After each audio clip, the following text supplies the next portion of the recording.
So why ask a guy like Jack Creighton to introduce our main speaker? There's a very nice tie here. Jack is the civilian aide to the Secretary of the Army for the state of Washington. Please welcome Jack Creighton.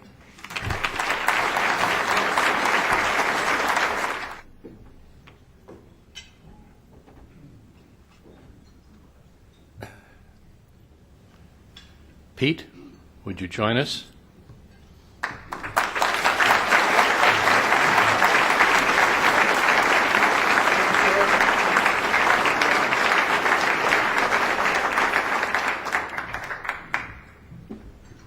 Well, what a true honor. It is wonderful to be here today. If you think you got a lot of acronyms, get ready. No, I promise. I've got every single page it says no acronyms. Don't use them.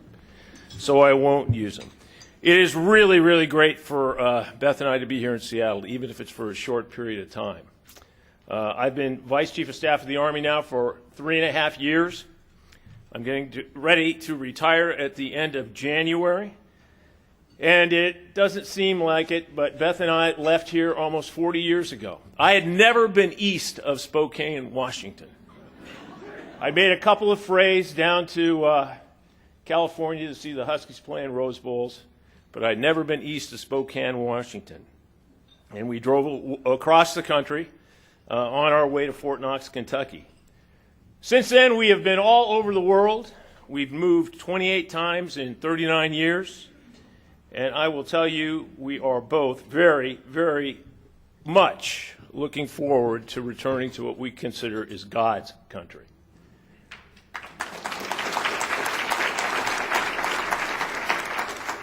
What I'd like to do this afternoon, and I've got 30 minutes, I've been told by the Sergeant at Arms I will be ushered off the stage. Unlike Congress that always tells that they only have the 5-minute rule, yeah, unless they're talking. I'm sure that'll happen. So I am going to get through this as fast as I possibly can. And I want to tell you a little bit about what our Army has been up to over the last 10 years of conflict. I'll talk about some of the challenges that our soldiers are facing, including what I consider, and some of you have heard me talk about this before, and I'm sorry I might bore you again, but it's the signature wounds of war. I'll tell you what we, the Army and the military, are doing about them, and then I'm going to ask you for your help. We've been fighting the longest war in our history with less than 1% of the population for a period of 10 years. We have never done this before. It is a total volunteer force. A total volunteer force.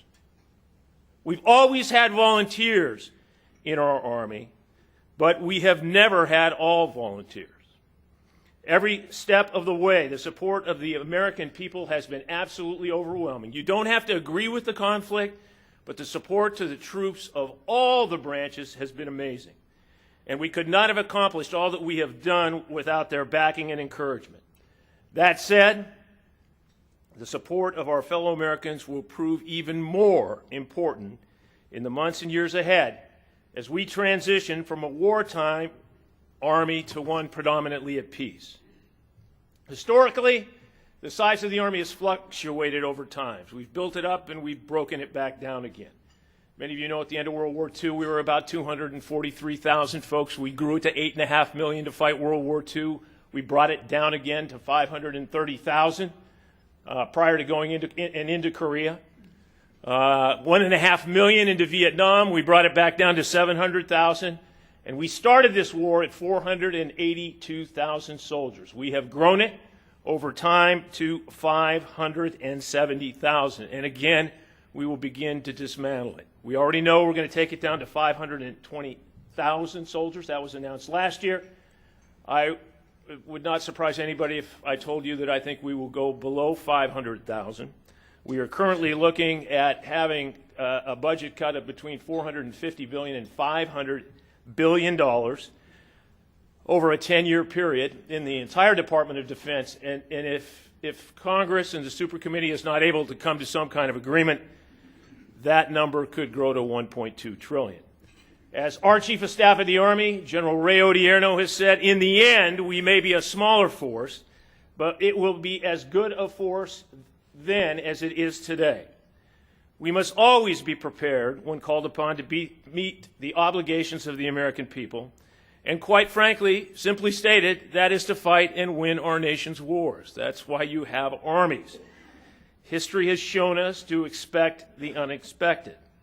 It is also important to understand, as operations continue to wind down in Iraq and eventually in Afghanistan, our national security requirements will remain manpower intensive. While our force is undoubtedly tired and stressed after nearly a decade of war, in an era of persistent engagement, we will continue our important work around the world, even after most of our servicemen and women have redeployed from Iraq and Afghanistan. Now, I say this, and I say at the same time that the nature of warfare has changed forever. Most of you probably associate warfare with the images we've all seen in movies like Saving Private Ryan, All Quiet on the Western Front, Sergeant York, and recently the HBO miniseries Pacific, or Band of Brothers if you're a 101st fan. And I know I have at least one here today. What you saw in those movies was the traditional, very linear type of fighting. Good guys on one side of a line, bad guys on the other side of the line. I always kid that when we were in maneuvers, we always seem to attack from the south to the north. I think that because we are dominated so much by the southern states, there's something in them, they just want to keep attacking from the south to the north. But the fact of the matter is those lines don't exist today. Warfare today is much different. Simply stated, it is a combination of kinetic and non-kinetic effects. There is no forward edge of the battlefield. The enemy often doesn't wear a uniform. I haven't seen one in 10 years. He commonly lives and operates in and among the civilian population. There is no rear area like there have been in past wars. In other words, there's really nowhere that a soldier, sailor, airman, marine can escape after they go into country and feel safe. There is no rear area. Although it is still a combat environment, how we fight, or more accurately, how we operate, has also changed significantly. We've taken our force from destruction of the enemy. Now we focus a majority of our forces on building, whether infrastructure, agriculture, the economy, police force, human rights. They are all critical elements of any campaign plan in any war today. The reality is that environments we operate in today, simply engaging the enemy will not ensure success. The need to field the most lethal force for our own defense remains. However, that alone will not guarantee victory. To win this war, we must gain the trust and confidence of the Iraqi and the Afghan people. Now, over the past decade, soldiers in Iraq and Afghanistan have been largely focused on rebuilding the country and improving the quality of life of the people. Among the thousands of different projects that they have initiated is the building of schools and clinics, building sewage distribution plants, getting sewage out of the front yards of folks, providing potable water to people who have never had it in their entire life. Never had potable water. I turned on potable water to 220,000 people in a place called Sadr City in Baghdad, Iraq, on February 13th, 2005. And there was never another shot fired in anger in that area. Our junior officers, non-commissioned officers, and enlisted soldiers have been the source of most of the game-changing decisions on today's battlefields. They must be able and capable to operate across the full continuum, from major combat operations to peacekeeping, humanitarian efforts, or counterinsurgency, transitioning always at a moment's notice. Now, one of the things that makes our Army different, and I don't say this in deference to the Navy and the Air Force, but we are a people-centric force. We rely on people. We don't have large platforms like aircraft carriers. That's not to say the Navy and the Air Force don't care for their people, but the Army is people. Many of our soldiers have been deployed 2, 3, 4, 5, 6 times on 12-month deployments. Many are 18 to 24 years of age. We have been at war for half of their lives. Our force is undoubtedly tired and stressed after more than a decade of war. The average soldier will experience as much stress in 6 years as an individual who grows up in middle America and lives to be 80 years old. Soldiers go through basic training, their first move, marriage, deployments, the purchase of a home, the birth of their first child, often while they're deployed, promotions, additional moves, and the list goes on and on. After a decade of war fought in difficulty and demanding environments at persistently high operational tempo, our returning service members and their families are dealing with a number of challenges, including physical wounds or injuries, depression, anxiety, family pressures due to multiple lengthy separations. Among the most difficult are the invisible wounds of war, namely post-traumatic stress and traumatic brain injury. These injuries are affecting a significant portion of our population. In fact, as of 1 November, in a population I call the AW2 population, Army Wounded Warrior population, that's soldiers with a single disqualifying injury of 30% or greater, 66% have traumatic brain injury or post-traumatic stress. 66%. 10% have lost an arm or a leg or multiple limbs. 10%. 16% have traumatic brain injury. 50% have post-traumatic stress. Now, a lot of people look at that and say, well, that's just something that came out of this war. That has been part of every war.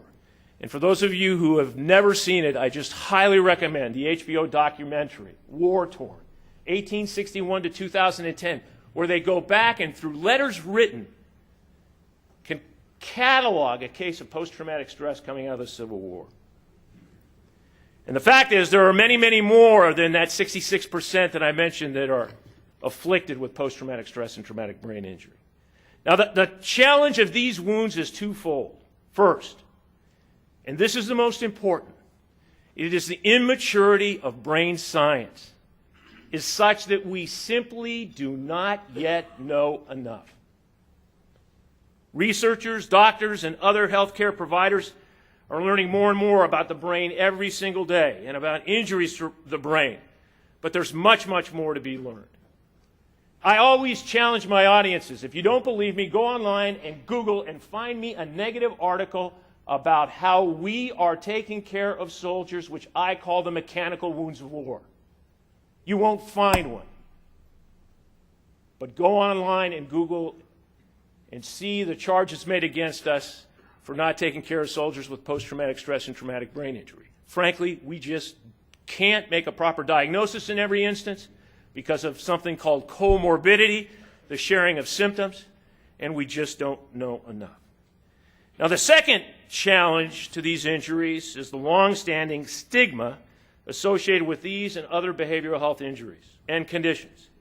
Studies show nearly half of the men and women suffering from post-traumatic stress, for example, refuse to seek treatment for fear it will negatively impact their careers or the way others, including superiors and peers, view them. Now, this is unacceptable. We must eliminate the stigma and ensure our veterans and family members get the help they need in the days ahead. And that's just not with veterans and family members of veterans. That's with the general public as a whole. The National Institute of Mental Health will tell you from the incident that causes post-traumatic stress, whatever that initiating incident is, it's 12 years before someone seeks help. 12 years. And it's not that sudden rush that happens when the frontal cortex doesn't operate properly and you get into the high state of rush. It's the bad things. It's the spouse abuse. People with post-traumatic stress are 3 times more likely to participate in partner aggression, 6 times more likely to attempt to commit suicide. Alcohol abuse, drug abuse, all those things that happen that ruin lives. Now, fortunately, many of our nation's best and brightest men and women from academia, industry, The medical community, nonprofit organizations, DoD, and government as a whole are working tirelessly in this important area. Together, over the past decade, we've made tremendous progress in what has been largely uncharted territory with the development of effective protocols, which we're using downrange. We're currently in the process for traumatic brain injury. We're currently in the process for putting the same kind of protocols downrange for post-traumatic stress. Our protocols are kind of like the NFL's.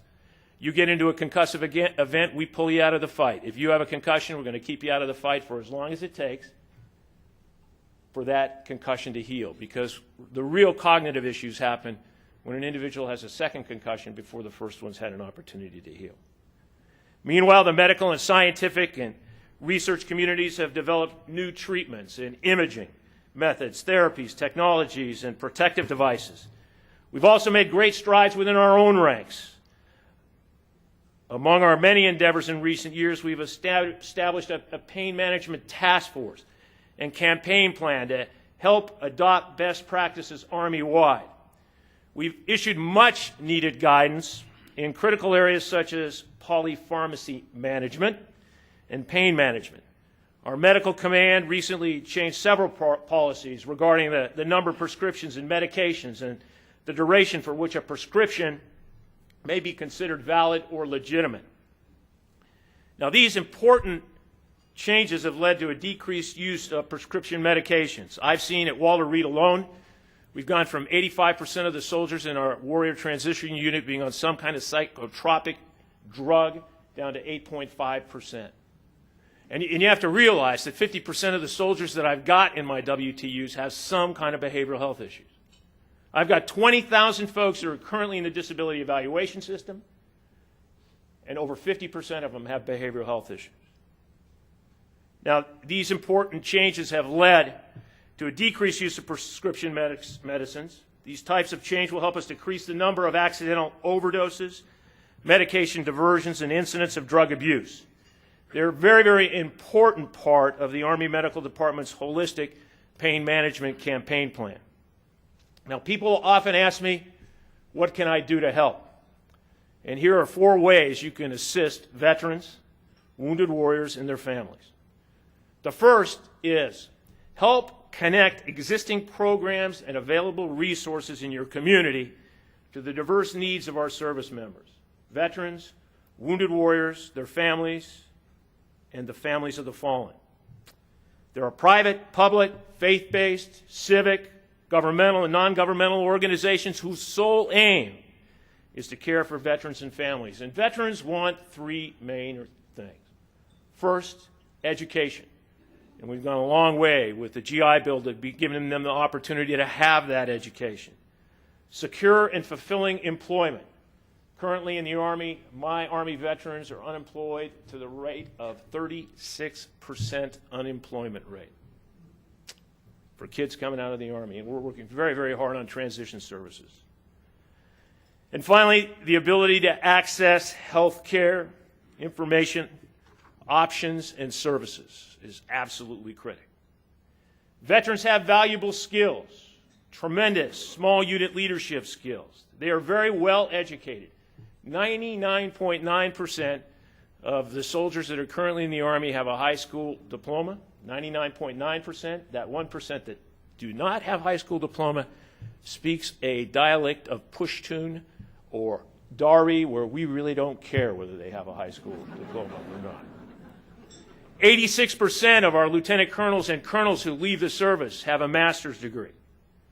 They bring tremendous technical skills, bring a global outlook to any business enterprise. They're disciplined. They understand teamwork. They perform well under pressure, and they have character and integrity and respect for authority and procedure.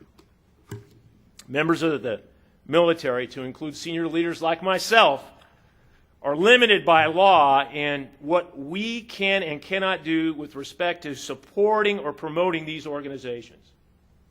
I am not allowed to endorse any organization, private organization, even if its sole purpose is taking care of our veterans or our wounded soldiers. And it drives me crazy.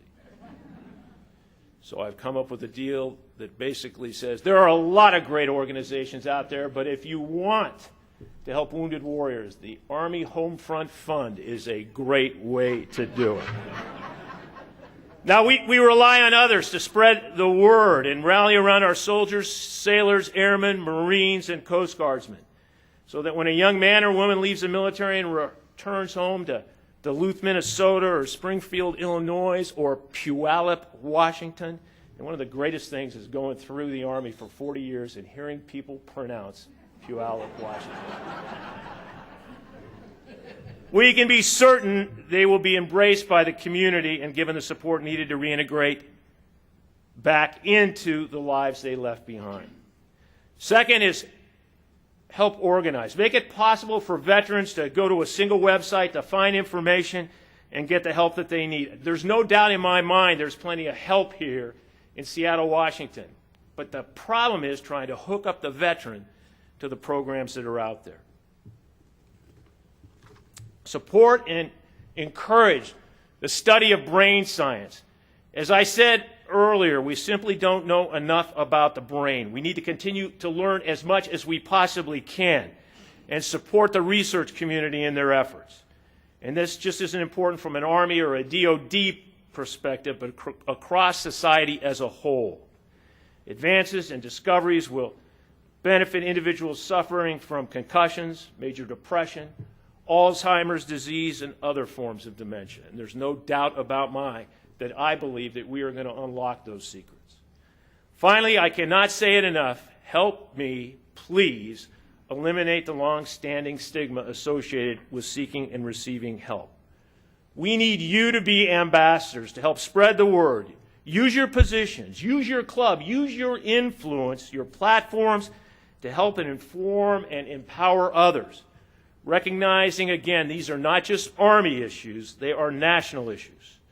If we all make an effort, if we all reach out, help connect these individuals with the tremendous outpouring of support and services and resources available to them and others across this great nation, we can't help but heal wounds, enable opportunity, and ultimately achieve a stronger and more united America.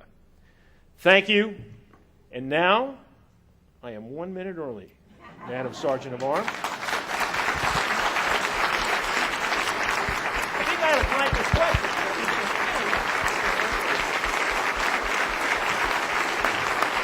Thank you. Like handlers, we do have time for questions. Sir. One second. Sorry. I have a friend, he's a Marine who was injured by an IED in Iraq, and he has traumatic brain injury. And he has the hardest time getting treatment at the Veterans Hospital, and like the bureaucratic, you've got to go to this psychiatrist when another psychiatrist has done some good things with him, and it's his wife has to keep pressing the people at this low level. And I agree, traumatic brain injury, that does need government funding of the highest order. But his symptoms are he's afraid to be with almost anybody but the closest family members. My wife is saying that you must be a plant. Because to me, this is the biggest problem we have.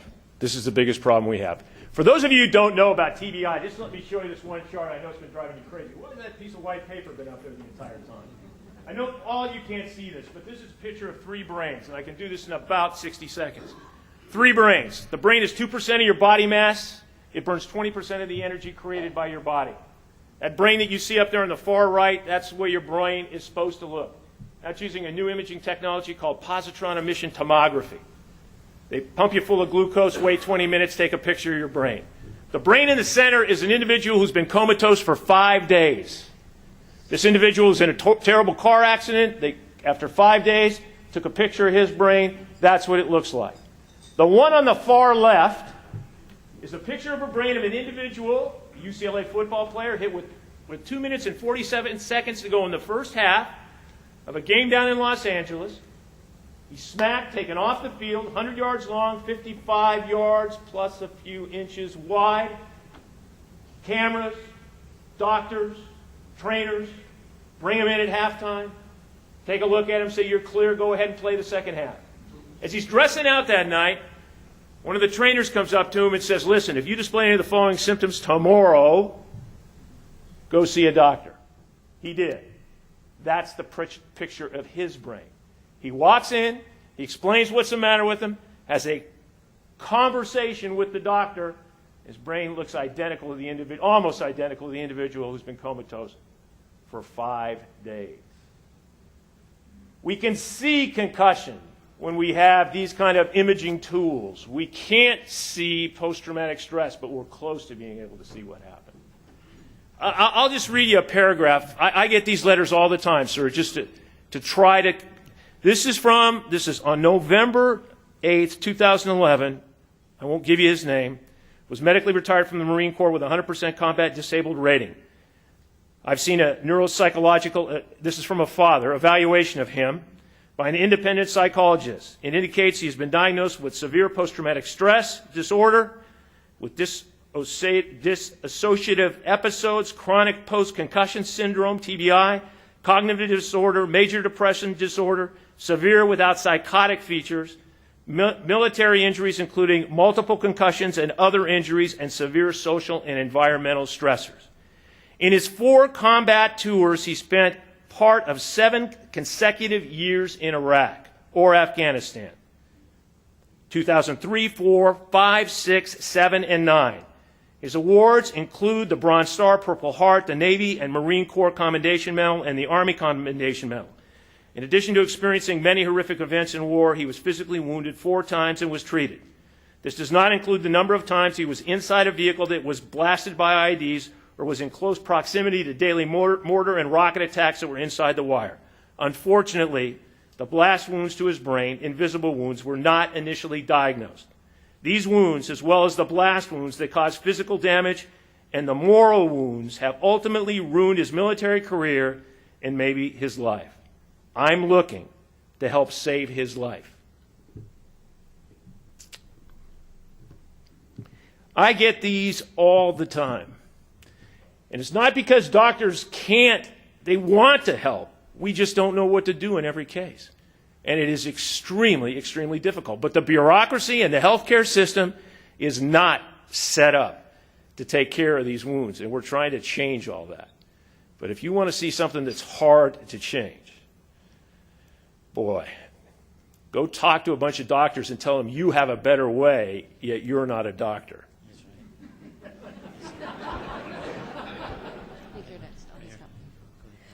General, thank you for your service. You mentioned briefly in your remarks about Walter Reed. Could you talk a little bit about the ramifications of the closure of that facility? Well, I was at the ribbon cutting Thursday for the new Walter Reed National Military Medical Center. We have relocated over to Bethesda, which has been now renamed. Millions and millions of dollars worth of construction. It is a first-class facility. The most difficult part of the closure of Walter Reed, quite frankly, is blending together the culture of Navy medicine and Army medicine. They come from different directions. But senior leadership is working very, very hard on that. At the lower levels, they get it. But somewhere in between, we got to keep kind of pounding on people on both sides to make sure they get it right and understand that their primary goal is to take care of wounded warriors. We have a question here. This may be a little parochial, but as we see a wind down in our war theater commitments and the reduction in troop force, what can we expect to our local Joint Base Lewis McChord? Well, you know, if I gave you the answer to that, I'd make news, and that's never a good thing to do when you're only 2.5 months away from retirement.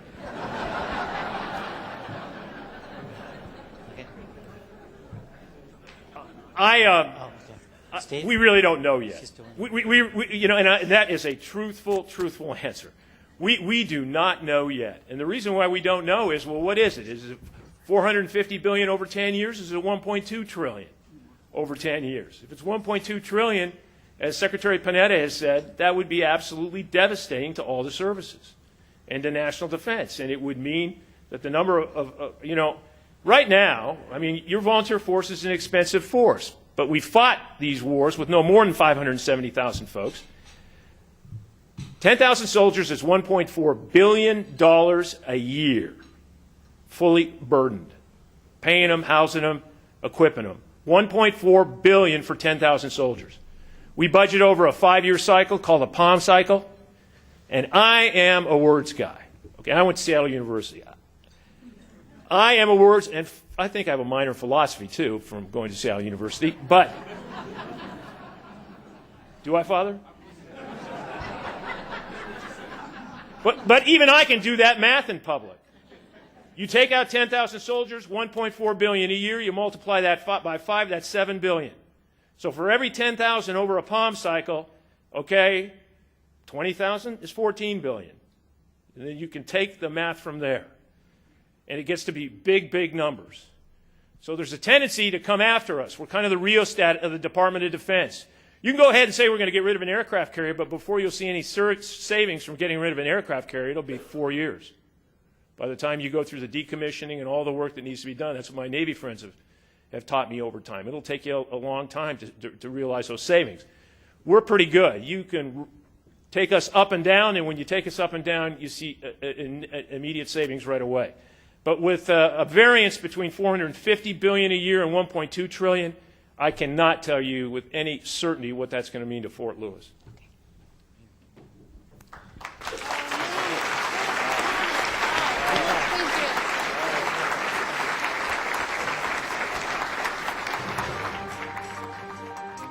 Seattle Rotary Online is made possible in part by a grant from First Choice Health, working with the Washington Health Information Collaborative to use technology to bring better health care to patients throughout the Pacific Northwest. First Choice Health.